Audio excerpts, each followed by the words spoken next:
What would it take to be irreplaceable in the age of AI? Is that even possible? I've been thinking about this question a lot because I'm wrestling with two different job offers. One is from Morgan Stanley, a far more typical role in tech. On the other hand, I could end up with Anaplan, in a role that's more sales adjacent, tech sales heavy. Now, an SDR position is not really AI proof. SDRs in and of themselves are going to be ruled out. But sales, I get the impression, is going to be a harder industry to kill, even if I've studied Salesforce a lot and my capacity is very technical. As authors Daniel and Richard Susskind write in The Future of the Professions, AI may well represent the biggest competitive threat. Machines are increasingly becoming capable and are taking on more and more of the tasks that were once the exclusive province of human professionals. We are ultimately all feeling this. 6 years ago, when I first got an offer with Salesforce, I didn't have any certifications at the time except for Marketing Cloud Email Specialist, which is relatively easy to get. And that interface only required the simplest of click-based declarative programming and maybe a little bit of SQL inside Automation Studio. And SQL isn't really that hard to learn. Today, AI can write all of these queries for me. Same with Salesforce's other interfaces. Sales Cloud, Service Cloud, so much of their functionality and even decision making can be solved by AI. So, is Morgan Stanley the better position because I'd have more money up front now? Or should I put myself in a position where I can grow in sales, eventually becoming an account executive and then even enterprise level account executive? The biggest industry that has taken a hit from AI is consulting. Think about it. What does a consultant do? They sort of have a monopoly on research and compiling information. And despite all of their manpower, they can't really compete with a robot when it comes to research and compilation. Consultants back in the day had a monopoly on being able to research and deploy change. Bain and McKinsey were actually famous for having a $1 million one-page slide.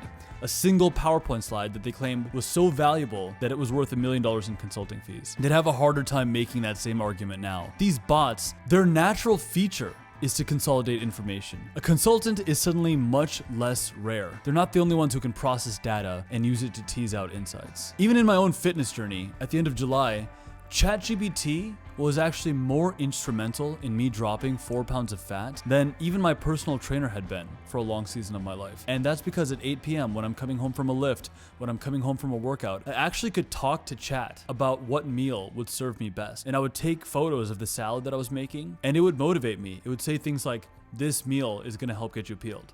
Or instead of eating Halo Top ice cream tonight, just have a little bit of cottage cheese. That's what's gonna get you to the result you want. It actually gave me a ton of encouragement.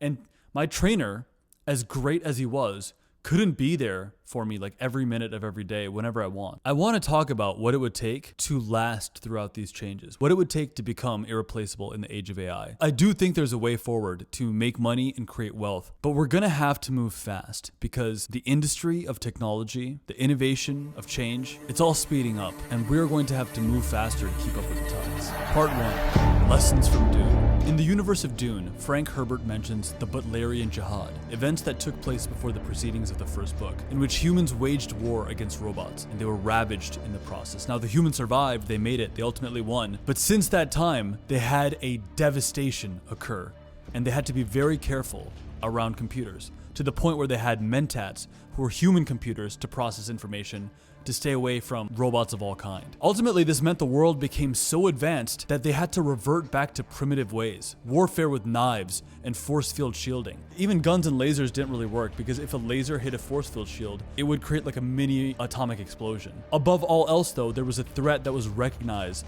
from robots and all computer intelligence. I think this is actually a truth. It's a truth for today, even if the results for today are less dramatic than a Butlerian Jihad. I noticed this in my own coaching program because ever since the advent of ChatGPT, many of my coaching clients have become less competent writers. It's incredibly pathetic. We used to need to trust our own judgment completely to make a decision. Now people can't even fire off a corporate email without running it through chat. In a book titled Irreplaceable, author Pascal Bornet calls this phenomenon AI obesity. Basically, it's the slow death of human intuition and language because we're no longer flexing our muscles to think and write as much. We're getting intellectually fat. In my own coaching program, ChatGPT is completely banned. In fact, I once had an employee who would present me weekly logs of the work he did, and when I recognized that so much of the stuff that he was sending me, so many of his insights and analysis and things he wanted to say was being run through a program, was being run through ChatGPT, I called him out for it and I threatened to fire him. And when he wouldn't let up, he continued to use it, I actually let him go. Now you might think this is harsh,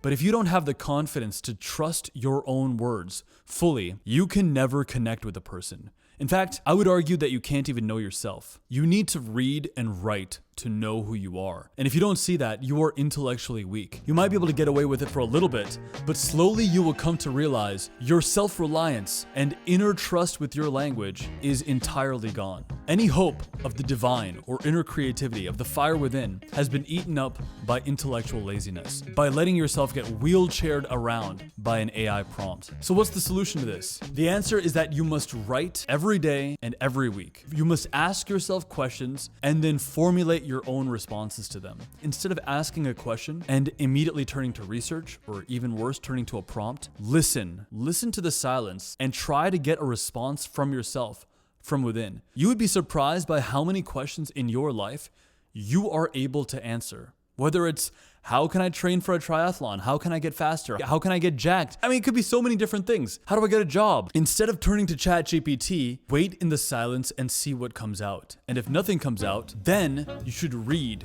and annotate more books and decipher information for yourself. Gain experience in the real world. Talk to people. Go out and do stuff. Which brings me to the next idea of the video, the power of physical spaces. Physical spaces and tactile work are incredibly powerful. The spaces you occupy, they're the fastest way to change your thinking. If you want to think like a certain person or a certain occupation, go to the place where that person would go. Go do the things that person would do. Embody the performance of what you want to be. I remember when generative AI first came out, so many content creators turned to, I don't know, those fake looking AI thumbnails. Every thumbnail was sort of taken over by something that was made by a prompt, and it all looked so ugly. It looked so fake. I never fell for that trap. For better or worse, every single one of my thumbnails has always been shot in camera. And you can feel it. Go look over my channel, look over every thumbnail, you'll see the impact of it. I have always been immediately there, on location, in person, shooting with a real piece of glass, getting the shot, making the thing myself. There is a personalization that kicks in, that makes a piece of content stand out when you make the thing by hand. Now, the first sign of modernization is the movement from something being bespoke to standardized. Instead of handmade chairs, we have IKEA and things that are run through a factory. Now, this isn't a bad thing completely. Standardization does have its usefulness. For instance, in his book, The Checklist Manifesto, Atul Gawande talked about how so many processes, whether it's being a surgeon or a pilot, it actually became better when you had a checklist. And even for my own creative process, when I began implementing checklists, I found that my creativity actually surged. I started getting better results. Pre-production, B-roll shoots, even the way I approach an edit, all of that became more refined and more powerful when I understood the framework from where something was coming from. So to give you a quick example, with every single one of my YouTube videos, I read and annotate a book in full, at least one book. I churn on these ideas for a little bit of time. I even do my best to have a conversation with another person. All that informs a YouTube script that is both written and planned out, but also allows for free-flowing dialogue to come out in the middle of recording the video. Similarly, when I do a B-roll shoot, I have some sort of plan of what I want to get out of that location, what type of lenses I will use, how I'm gonna get the shot, what my movie inspiration is and whatnot. But once I'm on location, I also allow my intuition to take over. More or less, any given B-roll shoot runs for 60 to 90 minutes in length. I get around 20 to 30 shots of video and around 200 or 300 photos. It's a very reliable system that I run through, but it allows me to not overthink my creative process and still allow flexibility in the moment. I have similar processes for editing, for uploading, for all that, for outreach, for any aspect of the process around content creation because I've been doing it for so long. Whereas back in the day, when I didn't have standardization invoked, I felt confused a lot more often. I was nervous about what I needed to do or if I was doing enough. So standardization definitely does help, but standardization in a process should not eclipse putting in that personal touch. When you follow your intuition, there is an element of God. You might find that throughout your life, you've had these moments where you captured a flow state. And so what came out was just so much better. It was intellectually powerful. You accidentally stumbled into better results. There's so many reasons or ways that you might tap into this. One thing I find that makes a big difference in terms of God being in the work is just sleeping enough. For some reason, being very well rested and having a nervous system that's very calm allows for great ideas to generate. And the one thing in contrast that dramatically cuts me off from this source is not sleeping. In other elements, I've found things like sunlight, semen retention, hydration. They've all helped me be attuned to my inspiration. But also, I've come to realize that in recent times, having an element of attacking the work, especially when you come across a level of resistance, you know you have a task that you need to do, but you're afraid to do it, or all day you're having a sense of dread about it. When you get in and you attack that task, I think that also connects you to the divine. For me, in many regards, it's every aspect of the video creation process. I feel an internal resistance with it. And then I would say the other thing is leg day and swimming. I'm always nervous to do leg day, and I usually dread going into a morning swim just because the drudgery can kick in hard. But when I do my work and I give it an element of attacking it, that connects me to intuition. In contrast, in seasons of my life where I've overutilized ChatGPT or haven't done some of these practices like attack the stuff I need to do, then the work comes out extremely rote. It comes out really uninspired and kind of robotic. When you follow your intuition, you also need to accept yourself. You need to accept all the stuff that's going on inside you and the stuff that makes you weird. One of the cinema inspirations or TV inspirations that I think is so inspired is actually True Detective Season 1.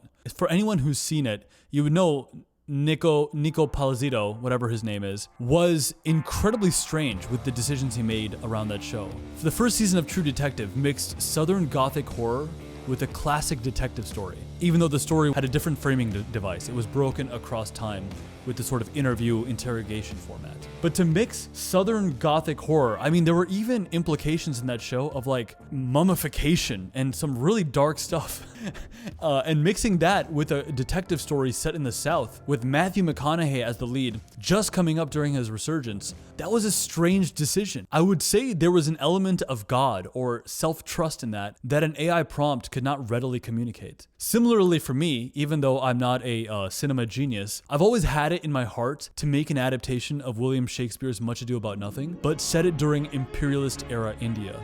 If you can imagine a love story, the original romantic comedy, but fragmented in time under the spell of India's Rajasthani castles and British military uniforms next to Nehru jackets and kurtas, I would have Sir Benedict be renamed as Sir Bhaskar and Don Pedro be his sort of English officer, and show this love story take place in a different moment in time in which there was political turmoil between India and the English. I'm not saying I'm a genius or that a prompt couldn't come up with that. I'm sure a prompt could come up with this story idea. It's just a Shakespeare story set in a different era, sure. But the fact that the idea is original to me and always has been, even the music, even the way the character is meant to be revealed with a tilak as each character is introduced, British military officers and Indians. It is original to me in a way, and I would argue that it signifies my connection to God. You have to find the things that make you original. And even though you might streamline and speed up the process, you might put in an element of standardization, you gotta keep the things that are uniquely you.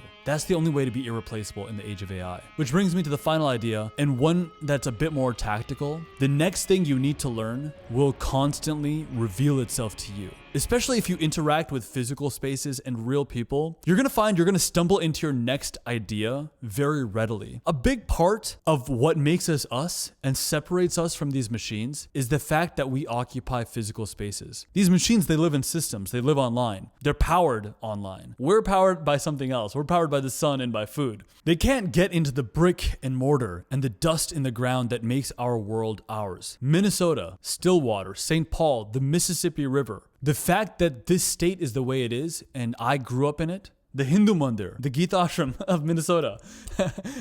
These places that I've occupied all my life, they have informed the stories that I'm able to come up with, and they've informed the way I think. It's no surprise that an Indian guy in Minnesota would come up with an Irish love story ultimately, because John Ireland Boulevard is right next to the St. Paul Cathedral, and there's a statue of St. Patrick, who's the patron of the Irish. So this element of Irish culture, Irish twang, has always been in these two cities. And I've been a part of these cities all my life. It's these physical spaces that help define the voice that could come out from within. Instead of asking the prompt what your next book recommendation should be, Go to your local bookstore and stumble into your next read. Go talk to a stranger at a coffee shop and ask them what they're reading, then read that. I'm sure I sound mystical when I say this, but we've all had the experience of walking around a bookstore and being drawn to a certain book. What is that? It could be a unique book cover for sure, but to be in a physical space with the dust on the books and all of that, I would argue that is a connection to our humanity. That's a connection to God. And even with more technical work, for instance, right now this week, I'm prepping for the Salesforce Advanced Administrator exam because I've been struggling with Data Architect. So I pivoted over to Advanced Administrator, and it's also knowledge that would help me specifically with my position with Morgan Stanley. So I've been studying that, but there was an element of just following things I came across in real life when I started studying that material. Even other things that I feel drawn to, like studying to be a car mechanic, or like, going through mechanic school and getting training in that. Any skill that you actually feel called to, it's demanded by things that you encounter in real life. And I think when you do that, you're going to stumble into great opportunities that'll continue to exist, even when AI takes a lot of jobs that have redundancy in them. A good friend of mine, John Sonmez, who runs the channel Bulldog Mindset, but also Simple Programmer, he made the argument that learning how to learn is going to be the most important thing there is in the future, because the half-life of intellectual knowledge, the half-life of tech knowledge especially, has been reduced to 5 years or less. This is to say that if I were to learn Python today, so much of what I teach myself is going to be irrelevant, fully irrelevant in just a few years' time, because the half-life of intellectual knowledge is going down. I would say the half-life of knowledge that you encounter in physical spaces in the real world is longer. It's a lot longer, which is why I've been wrestling between Morgan Stanley and Anaplan, because sales is going to outlive technical knowledge. That quality of me interacting with another person and keeping that emotional intelligence and about us both occupying these spaces together, even if it is over Zoom or a phone call, that's going to have an impact that AI is not going to take over for a bit. You have to be called to the things that make you uniquely human. And if you can do that, then genuinely I feel that millions of dollars can be made on the other side. If you're interested in working on your ability to read, write, and think, these skills that are going to be so valuable in the future coming up, especially when it comes to building a personal brand and standing out, then I would invite you to check out the first link in the description box. It's a link to my YouTube mastermind, which I've been running for the last 3 years. I help content creators do just that. Come up with their best writing, come up with their best work, write and speak scripts that are inspired, and ultimately build out a business backend that can keep them bulletproof as the industries and tides continue to shift and change. One of the reasons I was able to land a couple different offers in a tough tech market is because of my knowledge around building an online personal brand. It sounds like something that's been oversaid at this point, but it helped me stand out so much against hundreds of other applicants. So no matter what industry you're in, you're going to want to cultivate an ability to sell yourself and sell your own portfolio of work. I'd love to chat with you if I think you're a good fit. But with that being said, for those of us who are willing to rage against the machine, to us I say, greatness is coming.